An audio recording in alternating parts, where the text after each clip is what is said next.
উসিলায় আমাদেরকে পৃথিবীতে সময় দিবেন কম, কিন্তু আল্লাহ আমাদেরকে এমন স্পেশাল সময় দিবেন, আল্লাহ আমাদেরকে এমন স্পেশাল দিন দিবেন, আল্লাহ আমাদেরকে এমন স্পেশাল রাত দিবেন, আল্লাহ আমাদেরকে এমন স্পেশাল মাস দিবেন। আল্লাহ বলেন, তোরা আমার হাবিবের উম্মত, যা দুনিয়াতে তোদেরকে এমন এক রাত দিব, তোরা এক রাত ইবাদত করবি। পূর্ববর্তী উম্মতেরা 100 বছর ইবাদত করে যে নাকি কামাইতো, তোদেরকে এক রাত দিব, তোরা এক রাত ইবাদত করবি, আল্লাহ এদের 100 বছরের নেকি তোদেরকে দিয়ে দিবে। 100 বছরের সময়। লাইলাতুল কদরি খায়রুম মিন আলফ শাহর। আল্লাহ রাব্বুল আলামিন আমাদেরকে স্পেশাল একটা মাস দিয়েছেন, যেমন আল্লাহ আমাদেরকে স্পেশাল দিন দিয়েছেন, সপ্তাহে একদিন জুমাবার। এটা সব মুসলমানের জন্য স্পেশাল দিন। সহিহ বুখারীর হাদিস, নবী করিম সাল্লাল্লাহু আলাইহি ওয়াসাল্লাম বলেন, ইন্না মিন আফযালি আইয়ামিকুম ইয়াউমাল জুমআহ। আল্লাহ রাব্বুল আলামিন তোমাদেরকে যতগুলো দিন দিয়েছেন সপ্তাহে, এই সপ্তাহের সবগুলো দিনের ভিতর শ্রেষ্ঠ দিন ইয়াউমুল জুমআহ, জুমার দিন। কেন? ফীহি খুলিকা আদম। নবী করিম সাল্লাল্লাহু আলাইহি ওয়াসাল্লাম 5টা বৈশিষ্ট্যের কথা বলেছেন, এবং এটাও বলেছেন, ইন্না ফিল জুমআতি লাসাআ। আমার উম্মত শোনো, জুমার দিন কেন তোমাদের কাছে স্পেশাল। আল্লাহ রাব্বুল আলামিন জুমার দিন মানুষের জন্য এমন একটা সময় রেখেছেন, লা ইউওয়াফিকুহা আবদুল মুসলিমুন ইয়াসআলুল্লাহ ইল্লা আতাহু ইয়া।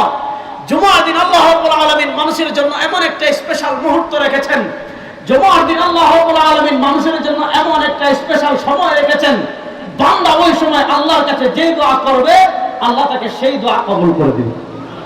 তাহলে আল্লাহ আমাদেরকে সাপ্তাহিক একটা স্পেশাল দিন রেখেছেন। এই দিন আপনি যা চাইবেন আল্লাহ আপনাকে তা দান করবেন, যা চাইবেন তা দান করবেন। আল্লাহ রাব্বুল আলামিন স্পেশাল একটা মাস দিয়েছেন, যে মাসের নাম রমাদান। রমাদানের ঘ্রাণ আমাদের নাকে লাগা শুরু হয়েছে। রমাদান, শেখ আলী তন্তাবী রাহিমাহুল্লাহ বলেছেন, মৌসুমুল ইবাদা, ইবাদতের মৌসুম, ইবাদতের মাস রমাদান আসতেছে। হাদিসে আসছে, নবী করিম সাল্লাল্লাহু আলাইহি ওয়াসাল্লাম কানা ইয়াসুমু ফি শাবান মা লা ইয়াসুমু ফি গায়রি। রমাদানুল মুবারকের পর নবী করিম সাল্লাল্লাহু আলাইহি ওয়াসাল্লাম সবচেয়ে বেশি নফল রোজা রাখতেন শাবানে। কেন? কারণ শাবান মাস থেকে নবী করিম সাল্লাল্লাহু আলাইহি ওয়াসাল্লাম রমাদানুল মুবারকের প্রস্তুতি শুরু করে দিতেন। দেখেন, শাবান মাসে আল্লাহ রাব্বুল আলামিন আমাদের জন্য স্পেশাল একটা রাত রেখেছেন। খুব মনোযোগ দিয়ে এখন থেকে আলোচনাটা সামনে শুনবেন। রমাদান মাসে শাবান মাসে আল্লাহ রাব্বুল আলামিন আমাদের জন্য একটা স্পেশাল রাত রেখেছেন। হাদিসের পরিভাষায় যে রাতকে বলা হয় লাইলাতুন নিসফি মিন শাবান। আমাদের বাংলাদেশে যে রাতকে বলা হয় শবে বরাত। শব মানে রাত্রি, বরাত মানে মুক্তি। আমাদের দেশে শবে বরাত কেন্দ্রিক বাড়াবাড়িও হয়, ছাড়াছাড়িও হয়। আহলুস সুন্নাহ ওয়াল জামাতের আকীদা হলো ভারসাম্য। ইয়াহমিলু আদাল ইলমা মিন কুল্লি খালাফিন উদুলু। আমাদের আকাবিরে দেওবন্দের সবচেয়ে বড় বৈশিষ্ট্য হলো, আমাদের দারুল দেওবন্দের সবচেয়ে বড় বৈশিষ্ট্য হলো, আমরা বাড়াবাড়িতেও নাই, ছাড়াছাড়িতেও নাই। দেখেন, শবে বরাত কেন্দ্রিক আমাদের দেশে বাড়াবাড়ি হয়, ছাড়াছাড়ি হয়। বাড়াবাড়ি করে একদল, যারা বলে এই রাত্রের কোনো ফজিলতি নাই, আবার ছাড়াছাড়ি করে আরেক দল এই রাত্রে এমন ইবাদত করে, এমন আমল করে, এমন কাজ করে যেই কাজ কোরআন সুন্নাহ সাপোর্ট করে না। একদল বলে শবে বরাত নাই, আর আমরা বলি না এই রাত্রের ফজিলত সহিহ হাদিস দ্বারা প্রমাণিত। আবার ফজিলত প্রমাণিত বলে এই রাতে এমন কাজ করা যাবে না যেই কাজ ইসলামী শরীয়ত সাপোর্ট, কথা বুঝতেছেন, যেই কাজ ইসলামী শরীয়ত সাপোর্ট করে না। আলোচনা ভালো করে বুঝেন। আমাদের দেশে নিজেদেরকে যারা লামাযহাবী পরিচয় দেন, ওনারা এই রাত্রের ফজিলত স্বীকার করেন না। তো ওনারা ফজিলত স্বীকার না করলে আমাদের কিছু যায় আসে না। আমরা বলি এই রাত্রের ফজিলত সহিহ হাদিস দ্বারা প্রমাণিত। আপনারা দেখেছেন, যারা বলেন নাই, ওনাদের একজন শীর্ষ, বাংলাদেশের শীর্ষ 5 শায়েখের একজন, শেখ আকরামুজ্জামান বিন আব্দুস সালাম, ওনাদের অনেক বড় আলেম। ওনার সাথে গত 2 বছর আগে আপনারা ফেসবুক, ইউটিউবে সার্চ দিলেই পাবেন। শবে বরাতের ডিবেট লিখে সার্চ দিলেই পাবেন। আমার সাথে এটা নিয়ে প্রায় 2 ঘন্টা ব্যাপী ডিবেট হয়েছে। তা আমি যখন কিতাবের পর কিতাবের নাম বলা শুরু করেছি, হাদিসের রেফারেন্স দেওয়া শুরু করেছি, কোন কোন ইমাম কোন হাদিসকে সহিহ বলেছেন, আমি যখন বিস্তারিত রেফারেন্স দিয়েছি, আলহামদুলিল্লাহ উনিও স্বীকার করেছেন যে না, এই রাত্রের ফজিলত আছে। দেখেন, ফজিলতের ব্যাপারে আমি কয়েকটা কথা বলে পরে সামনের দিকে আগাবো। লাইলাতুন নিসফি মিন শাবান কেন্দ্রিক আমাদের দেশে প্রথম যে কুসংস্কার, সে কুসংস্কার হলো মানুষ এই রাত্রিকে ভাগ্য রজনী মনে করে। এটা সরাসর গলত। যদিও তাফসিরে জালালাইন সহ কিছু কিছু তাফসিরে ফিহা ইউফরাকু কুল্লি আমরিন হাকীম ইন্না আনজালনাহু ফি লাইলাতিন মুবারাকা, এরপর বলা হয়েছে ফিহা ইউফরাকু কুল্লি আমরিন হাকীম। এই আয়াতের ব্যাখ্যায় যদিও কিছু কিছু তাফসিরের কিতাবে লাইলাতুন নিসফি মিন শাবানের কথা বলা হয়েছে, এটা কিন্তু ঠিক না। বিশুদ্ধ কথা হলো ভাগ্য রজনী শবে কদর। বলেন ভাগ্য রজনী, মুখ খুলে বলেন ভাগ্য রজনী শবে বরাত না। তো এটাকে এক নম্বর ভাগ্য রজনী মনে করা যাবে না। দুই নম্বর, এই রাত্রের ফজিলতকে অস্বীকার করা যাবে না। কেন? ইমাম ইবনে হিব্বান রাহিমাহুল্লাহ সহিহ ইবনে হিব্বান হাদিস এনেছেন। ইমাম ইবনে হিব্বান 357 হিজরিতে ইন্তেকাল করেছেন। তিনি সহিহ ইবনে হিব্বানে হাদিস এনেছেন। ইমাম তাবারানী রাহমাতুল্লাহ আলাইহি 360 হিজরিতে ইন্তেকাল করেছেন। তিনি আল মুআজামুল কবিরে হাদিস এনেছেন।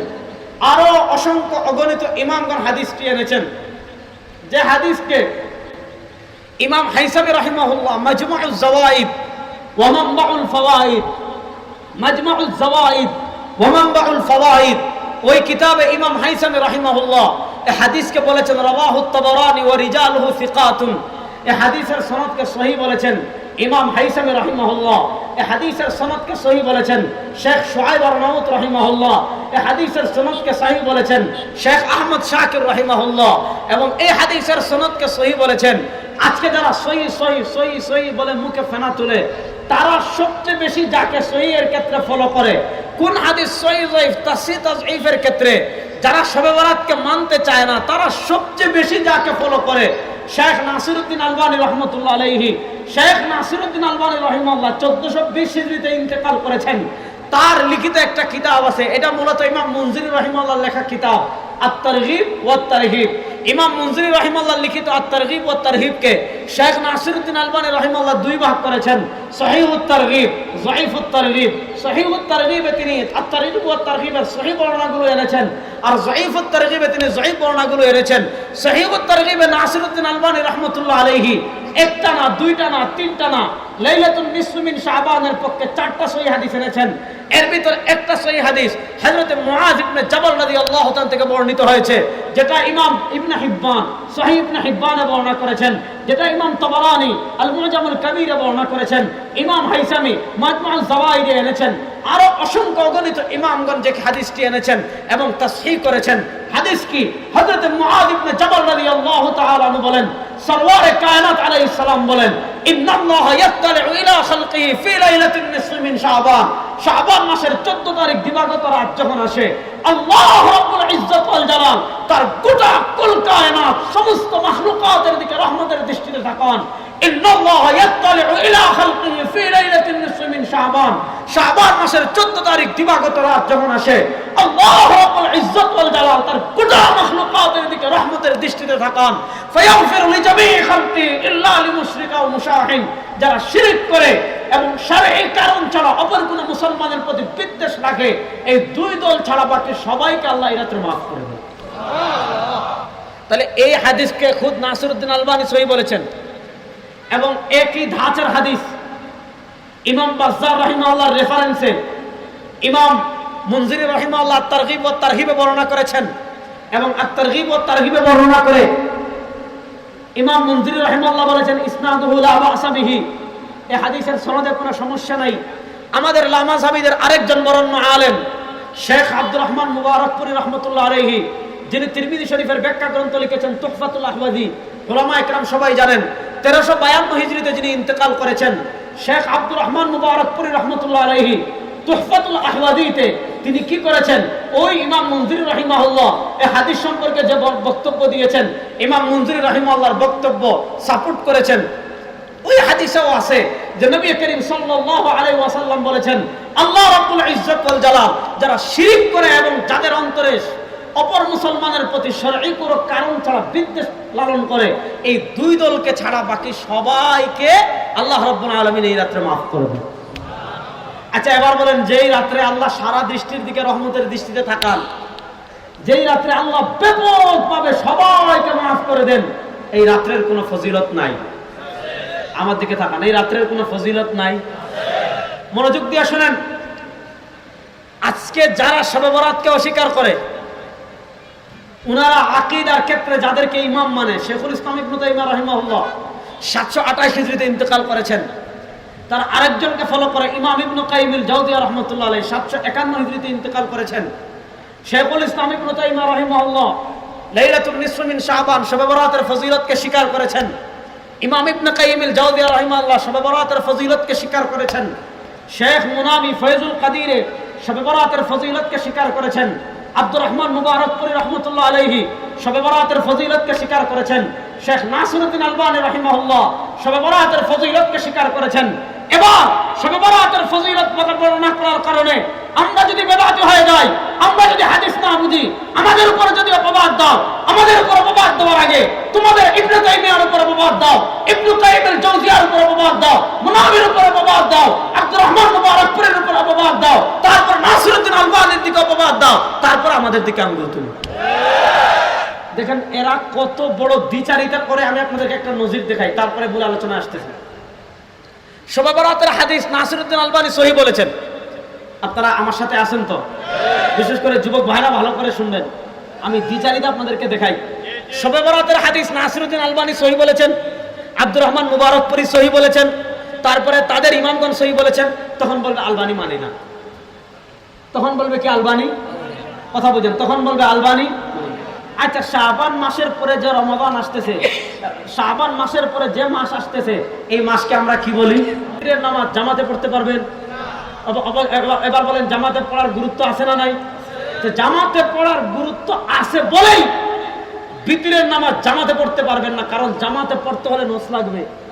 তারাবির লাইলাতুন নিসফ মিন শাবানে নবী করিম সাল্লাল্লাহু আলাইহি ওয়াসাল্লাম থেকে যত আমল প্রমাণিত সব একাকী। এজন্য কোরআন তিলাওয়াত করবেন একাকী, নামাজ পড়বেন একাকী, জিয়ারত করতে চাইলে করবেন একাকী। শবে বরাত উপলক্ষে সম্মিলিত কোনো নামাজ নাই, সম্মিলিত কোনো জিয়ারত নাই, সম্মিলিত কিচ্ছু নাই। শবে বরাত উপলক্ষে সম্মিলিত কোনো ইবাদত করা বেদাত। বলেন, শবে বরাত উপলক্ষে সম্মিলিত কোনো ইবাদত করা মুখ খুলে বলেন, শবে বরাত উপলক্ষে সম্মিলিত কোনো ইবাদত করা। এই রাত্রে নবী করিম সাল্লাল্লাহু আলাইহি ওয়াসাল্লাম নামাজ পড়েছেন একাকী। আপনি ওই রাত্রে তাহাজ্জুদের নামাজ, নফল নামাজ, কোরআন তিলাওয়াত, জিকির আজকার যা করবেন সব একাকী। ঘরে করেন, মসজিদে করেন, যেখানে করেন একাকী। 2 নম্বর, এই রাত্র উৎসব আনন্দের রাত্রি না। আমাদের দেশে অনেকে আছে সারা রাত হালুয়া রুটি খায়, আসে না নাই? হালুয়া রুটি হালাল খাবার, আপনি সারা রাত খান, আমার আপত্তি নেই। যে আপনি নামাজ পড়বেন, ইবাদত করবেন, খিদা লাগতে পারে, আপনি হালুয়া রুটি খেতে চাচ্ছেন, খান, সমস্যা নেই।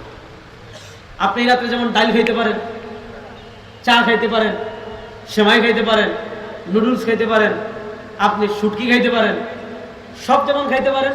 হালুয়া রুটি হালাল খাবার খান, কিন্তু মনে রাখেন, আপনি যদি মনে করেন হালুয়া রুটি খাওয়া শবে বরাতের স্পেশাল ইবাদত, আপনি যদি হালুয়া রুটিকে শবে বরাতের স্পেশাল ইবাদত মনে করে খান, সওয়াব মনে করে খান, এটার নাম বেদাত। এটা করা যাবে?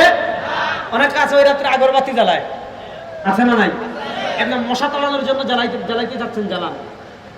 দুর্গন্ধ, মানুষ বেশি গন্ধ করতেছে, গরমের ঘাম, এই ঘামের দুর্গন্ধ তাড়ানোর জন্য আগরবাতি জ্বালাইতে যাচ্ছেন, জ্বালান। কিন্তু এই রাত্রে মানুষের রূহ ফিরে আসে, আগরবাতি জ্বালাইলে রূহ দেখে, এরপরে গুস্ত হালুয়া রুটি পাক করলে রূহ এসে দীক্ষা খুশি হয়, আজকে হালুয়া রুটি পাকাইছে। এগুলা সব বিধর্মীদের কুসংস্কার। এমন কোন কুসংস্কার আমরা লালন করব না। দেখেন, লামাযহাবীদের মতো একদম নাইটাও বলবো না, আবার বিদআতীরা যারা এই রাত্রে এগুলা করে, আতশ ফুটায়, এরপরে তোমার সম্মিলিত ইবাদত করে। আবার অনেকে আছে এই রাত্রে গোসল করে। কি আকীদা রেখে জানেন? গোসল আপনার গরম লাগছে করেন, আমার কোনো সমস্যা নেই, ঠিক আছে না? ক্লান্ত হয়, ধুলা বালি লাগছে, আপনি গোসল করেন, সমস্যা নাই। কিন্তু অনেকে গোসল কেন করে জানেন?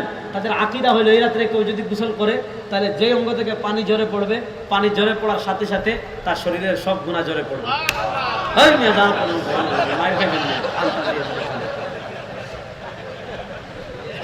বাঙালিরা বেজাল শুনতে শুনতে, বুঝছেন?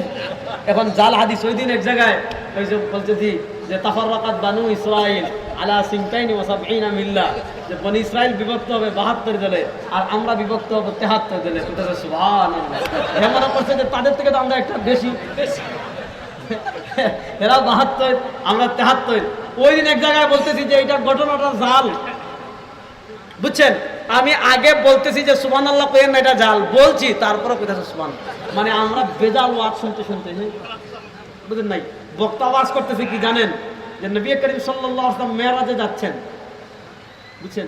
আবার আপনারা আবার সুবহানাল্লাহ কইেন না কেন? করতেছে বক্তা কত বড় ফাজিল আর হাই লেভেলের জাহিল হলে কি ওয়াজ করতেছে যে নবী করিম সাল্লাল্লাহু আলাইহি ওয়াসাল্লাম মেরাজে যাচ্ছেন, এখন বুরাক লম্পজম্প করতেছে, বুরাকটা তো উঁচা, নবী করিম সাল্লাল্লাহু আলাইহি ওয়াসাল্লাম উঠতে পারতেছেন না। এখন কেমনে উঠবেন? আব্দুল কাদের জিলানী, বড় পীর আব্দুল কাদের জিলানী পাথর হয়ে আসছেন, নবী করিম ইসলাম আব্দুল কাদের জিলানীর পাথরের উপর পা দিয়ে বুরাকে উঠছেন। নবী করিম সাল্লাল্লাহু আলাইহি ওয়াসাল্লাম বুরাক দৌড়াইয়া যাচ্ছেন, দেখেন বক্তারা মানুষের ঈমান কেমনে নষ্ট করে। সুবহানাল্লাহ আবার কইেন না, বক্তারা মানুষের ঈমান নষ্ট করে কেমনে। ঘটনা বলতেছে যে নবী করিম সাল্লাল্লাহু মেরাজে যাচ্ছেন, বাইতুল মাকদিস আর মক্কার পথে হঠাৎ এক জায়গায় একজনের নবীর বুরাক আটকাই দিয়েছে। নবী কেন জিজ্ঞাসা করেন, এই কে তুমি? চিনেন না? আমি আব্দুল কাদের জিলানী। আজকে দেখেন এই গাল গল্প কিসসা বলে মানুষের ঈমান কোথায় যাচ্ছে। এজন্য দেখেন এই রাত্রে আপনার গরম লাগছে, আপনি গোসল করেন, সমস্যা নাই, কিন্তু গোসল করলে গুনাহ ঝরে পড়বে এমন আকীদা রেখে কেউ গোসল করব না। বলেন, এমন আকীদা রেখে শবে বরাতের স্পেশাল আমল মনে করে কেউ হালুয়া রুটি রান্না করব না, আগরবাতি জ্বালাবো না, কবরস্থানে গিয়ে সম্মিলিত আলাদা কোনো মুনাজাত করব না। এই রাত্রে যা করব একাকী, যা করব সব আমল নবী করিম সাল্লাল্লাহু আলাইহি ওয়াসাল্লাম থেকে একাকী। এজন্য আমার শেষ কথা, আল্লাহ রাব্বুল আলামিন আমাদেরকে মৌসুমুল ইবাদতের মৌসুমের আগে আল্লাহ আমাদেরকে স্পেশাল যে রাত দিয়েছেন, লাইলাতুন নিসফি মিন শাবান, শাবানের 14 তারিখ দিবাগত রাত। আল্লাহ রাব্বুল আলামিন আমাদের সবাইকে পরিপূর্ণভাবে এই রাতকে কাজে লাগানোর তৌফিক দান করুন। আল্লাহ